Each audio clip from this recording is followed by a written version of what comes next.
In Chicago, some murders don't just leave behind crime scenes, they leave behind footage.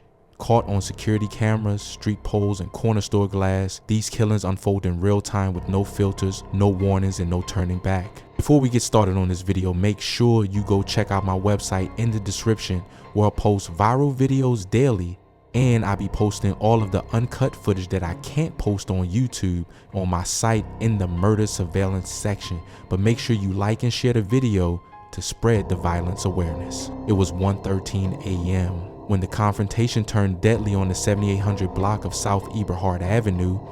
A 20-year-old woman, Melina Brown, stood arguing with a group of females when a man emerged on foot and fired 2 shots into her face. She dropped instantly, but it's what happened before the murder that adds a chilling layer. Surveillance footage captured 2 suspected individuals just moments earlier trying to enter a nearby store. The glass doors reflected their faces as they pulled on the handles, closed. They hesitated, then turned and calmly walked off. Moments later, Melina was gunned down. No masks, no rush, just quiet, deliberate movement caught on camera. 2 figures moving with intent. Whether one of them pulled the trigger or helped set the stage remains unknown. But that short clip, seconds long, may be the only visual clue left behind in a murder that unfolded in the shadows. Late on a Sunday night, gunfire echoed through the near west side of Chicago. At 10:47 p.m., 49-year-old Hector Negron was driving down the 1900 block of West Fulton when 2 separate vehicles pulled up, each one opening fire. Bullets ripped into his car. One struck Hector under the left armpit. Moments later, his vehicle veered off the road and slammed into a bus stop. Paramedics found him critically wounded and rushed him to the hospital, but the damage was too severe. Hector Negron was pronounced dead shortly after. The shooters fled into the night. No arrests, no answers. Just a man gunned down mid-drive, and a city once again left asking why. At 1:15 a.m. on the 3400 block of West 30th Street in South Lawndale, 30-year-old Jason Benitez was found lying on the sidewalk with a gunshot wound to the face. The street was still. No calls, no witnesses stepped forward.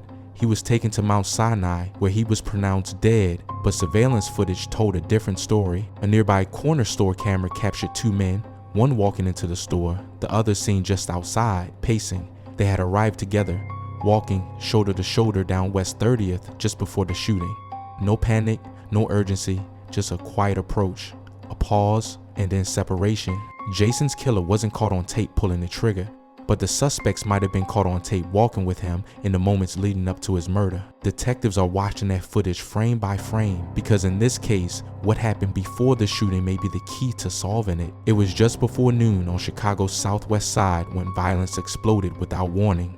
On the 2400 block of South Oakley Boulevard, in the heart of Chicago neighborhood, a red Jeep Compass headed north.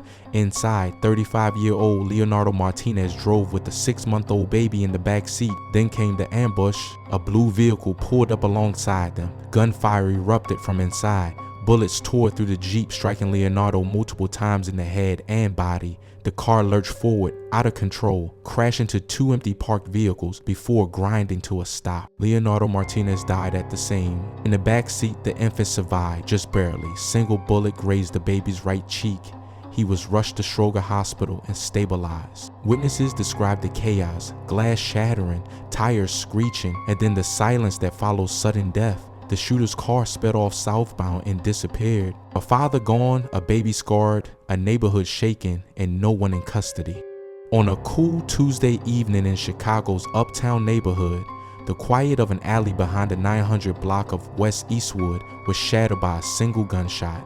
It was 7:39 p.m. when police arrived and found a man lying on the ground, motionless, bleeding from a gunshot wound near his right hip. The call came late, nearly 30 minutes after the shooting. By then, the alley was empty. Surveillance footage later revealed a figure sprinting from the scene, leaping into a silver car parked at a nearby McDonald's. The car sped off, disappearing into the night. The man was 57-year-old Kevin Bibbs. He wore a sombrero as he lay dying, alone in the shadows of a neighborhood not used to seeing murder scenes. He was the first person killed in Uptown that year. No suspect, no arrest, just a single round, a fleeing figure in a city where the quiet doesn't always mean safety.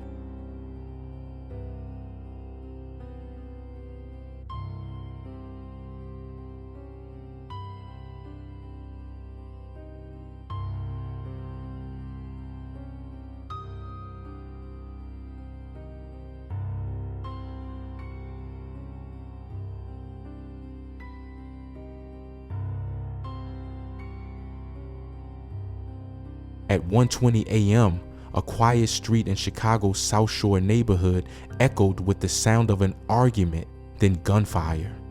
On the 7800 block of South Merrill Avenue, someone called 911, reporting the shouting. But no victim was seen, no gunshot alert came through. The system that once flagged gunfire instantly shot spotter. 7 long minutes passed. Then the call came. A man was lying motionless in front of a house. Alonzo Smith, 56 years old, was found unresponsive and pronounced dead at the scene. No suspect, no motive, just a late dispatch, a life lost, and a neighborhood left wondering if things might have gone differently if the alert had come sooner. March 26, 2025, just after 5 a.m. on the 10,100 block of South Prairie Avenue near Bennett Elementary School, 25-year-old Samaquis B. Thompson was walking with 3 men he likely trusted until they turned on him. Surveillance footage shows the group moving casually down the street. Then suddenly, one of the men jogs ahead. Another, walking just behind Samaquis, pulls a gun and fires from point-blank range. The first shot doesn't kill him. Samaquis flinches, ducks, tries to escape, but before he can get far, both men unload. More than 35 bullets are fired, sending him crashing to the grass. Even after he falls, the shooters keep letting off rounds. This wasn't random. This was a backdoor setup, and the full uncut footage, too graphic for YouTube, is available now at TopTrendReportTV.com. It's broad daylight when a black Dodge Charger cruises slowly past the block. Nothing unusual until you notice the build, tinted windows, spotlights. It looks almost like an unmarked police vehicle, but it isn't. Surveillance captures what happens next.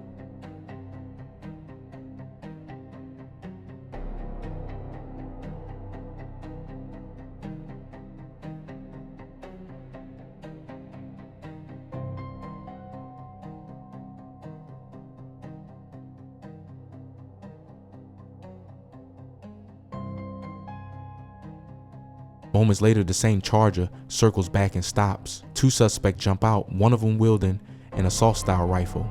Without hesitation, they run down their target and open fire in the middle of the street. Shells hit the pavement, the victim collapses. Within seconds, the shooters are back in the car, speeding off before anyone can react. It's fast, organized, and calculated. The full, uncut footage shows it all. What happened before the shooting, the exact moment of the ambush, and the raw aftermath as paramedics arrive on scene, trying desperately to save a life right there in the street. It's too graphic for YouTube. Watch the full, unfiltered video now at TopTrendReportTV.com. Viewer discretion advised.